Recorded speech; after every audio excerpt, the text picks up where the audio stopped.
Sono ancora al vaglio degli investigatori le esatte cause della morte dell'uomo che è stato ritrovato questa mattina nel corso d'acqua che scorre sotto il cavalcavia di Ponte Alto, poco lontano dal centro di Vicenza, in direzione Verona.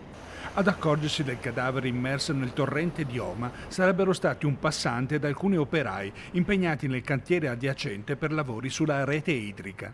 Poco prima delle 10 hanno lanciato l'allarme. Immediato l'intervento dei carabinieri, il personale del SUEM e una squadra di sommozzatori dei vigili del fuoco che hanno recuperato la salma e uno zaino di proprietà della vittima.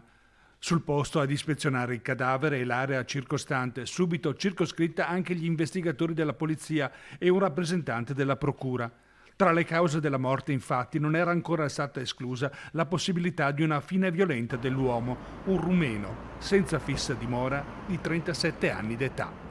Il magistrato di turno si è occupato subito anche di esaminare il contenuto dello zaino che custodiva i documenti di identità. Inizialmente avevano creato infatti qualche dubbio sulla effettiva corrispondenza con le fisionomie del corpo ritrovato. Il decesso sembra essere riconducibile ad una morte per cause accidentali, atteso l'esito dell'autopsia, determinanti in particolare i risultati degli esami tossicologici effettuati sulla salma.